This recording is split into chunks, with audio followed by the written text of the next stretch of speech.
I pray thee, good Mercutio, let's retire. The day is hot and the capitals are abroad, and if we meet, we shall not escape a brawl. For now these hot days is the mad blood stirring. Thou art like one of those fellows that, when he enters the confines of a tavern, claps me his sword upon the table and says, God send me no need of thee, and by the operation of the second cup, draws him on the jar, where indeed there is no need. Am I like such a fellow? Come, come, thou art as hot a jack in thy mood as any in Italy, and soon be moved to be moody, and as soon moody to be moved. And what two? Nay, and there were two such, we should have had none shortly, for one would kill the other. Thou, why thou wilt quarrel with a man that hath a hair more or a hair less in his beard than thou hast. Thou wilt quarrel with a man for cracking a nut, having no other reason but because thou hast hazel eyes. What an eye but such an eye would spy at such a quarrel? Thy head is as full of quarrels as an egg is full of meat, and yet thy head hath been beaten as addle as an egg for quarreling. Thou hast quarreled with a man for coughing in the street because he hath wakened the dog that had lain asleep in the sun. Didst thou not fall out with the tailor for wearing his new doublet before Easter? With another for tying his new shoes with gold ribbon? And yet thou wilt tutor me from quarreling? And I were so apt to quarrel as thou, any man shall buy the fee simple of my life for an hour and a quarter. The fee simple? How simple? By my head, here comes the Capulets. By my heel. Follow me close, for I will speak to them. Gentlemen, good eve, a word with one of you. And but one word with one of us? Couple it with something. Make it a word and a blow. You shall find me apt enough to that, sir, and give me patience. Could you not take some occasion without giving? Mercutio, thou consortest with Romeo. Consort? What dost thou make us, minstrels? And thou make minstrels of us, look to hear nothing but discords. Here's my fiddlestick. There's that shall make you dance. Zounds, consort. We talk here in the public haunt of men. Either withdraw into some private place, or reason coldly of your grievances, or else depart. Here all eyes gaze on us. Men's eyes were made to look, and let them gaze. I will not budge for no man's pleasure. I. Well, peace be with you. Here comes my man. But I'll be hanged, sir, if we wear your livery. Marry, go before the field. He'll be your follower. Your worship in that sense may call him man.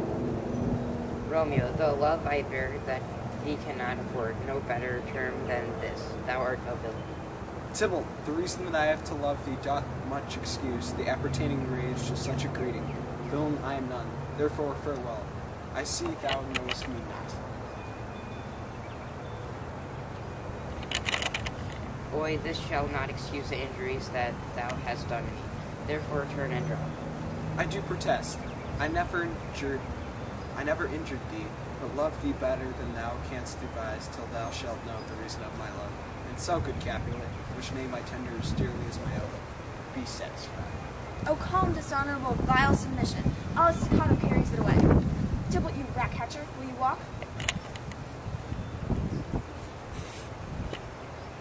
That wouldst thou have of me. Good king of cats, nothing but one of your 9 lives. By this I mean to hold withal, and, as you shall make me use hereafter, dry beat the rest of the night. 8. And for you. Gentle Mercutio, put thy rapier up. Come, sir, your passado.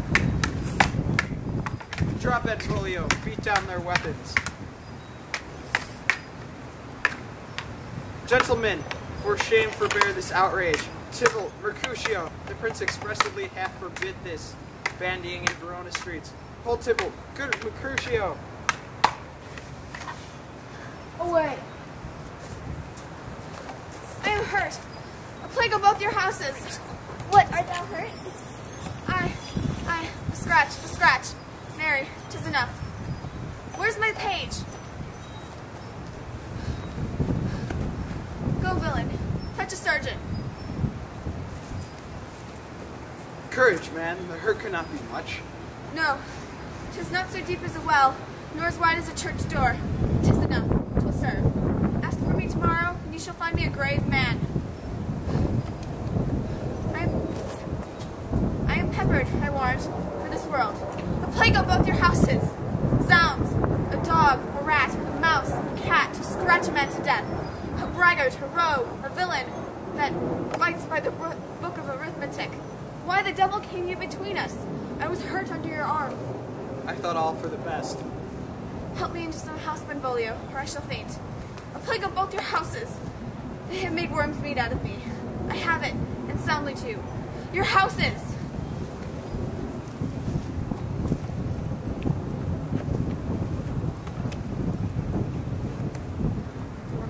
This gentleman, the prince's near ally, my very friend, hath got this mortal hurt in my behalf. My reputation stained with Tybalt's slander. Tybalt that an hour hath been my cousin. O sweet Juliet, the beauty hath made me effeminate, and my tempered softened powers.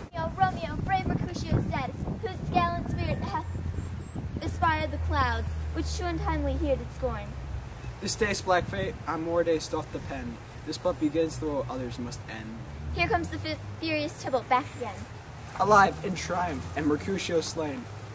Away to heaven, repetitive lenity, and fire-eyed fury to be my conduct now. Now, Tybalt, take the villain back again, that late thou gavest me for Mercutio's soul, is but a little way above our heads, staying for thine to keep him company. Either thou or I or both must go with him. Thou wretched boy, that didst consort him here, shalt with him hence. This shall determine that.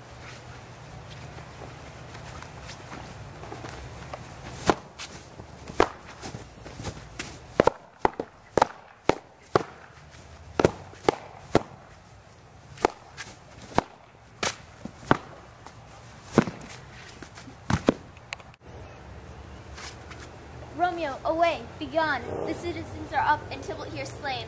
The prince will decree thee death if thou art taken here. Hence, away, begone. Oh, I am fortune's fool. Why dost thou stay? Which way ran he that killed Mercutio? Tybalt, that murderer, which way ran he? There lies that Tybalt. Up, I charge you in the prince's name, obey.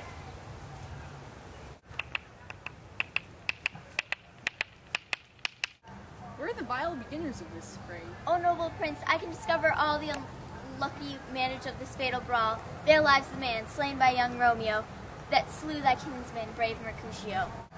Tybalt, my cousin, O my brother's child, O prince, O cousin, husband, O the blood is spilled, O my dear kinsman, prince, as thou art true, for blood of ours, shed blood of Montague, O cousin, cousin. Benvolio, who began this bloody fray? Slain, whom Romeo handed slay. Romeo that spoke him fair, bade him bethink how nice the quarrel was, and urged with all your high displeasure.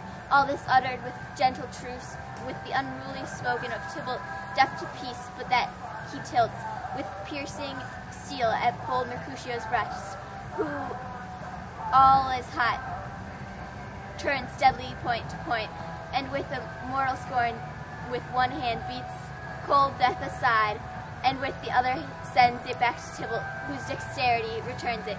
Romeo, he cries aloud, hold friends, friends part, and swifter than his tongue,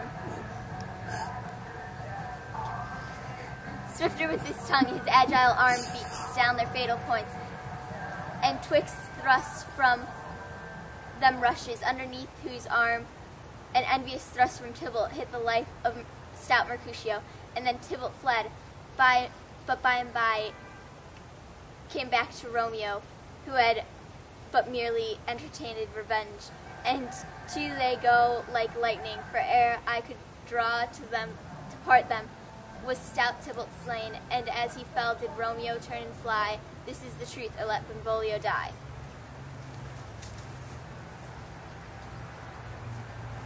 He is a kinsman to the Montague. After loin makes him false. He speaks not true.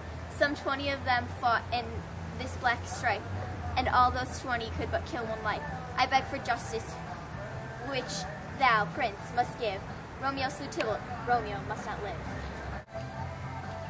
Romeo slew him, he slew Mercutio, who now the price of his dear blood doth owe. Not Romeo, prince. He was Mercutio's friend. His fault concludes with the law should end, the life of Tybalt. And for that offense, immediately to be exiled from hence. I have an interest in your hate's proceeding. My blood for your rude brawls doth lie a-bleeding, but I'll immerse you with the strong so fine that you shall all repent the loss of mine. I will be deaf to pleading and excuses, nor tears nor prayers shall purchase out abuses. Therefore use none, let Romeo hence in haste. Else, when he's found, the hour's his last. Bear hence this body and attend our will, mercy but murder.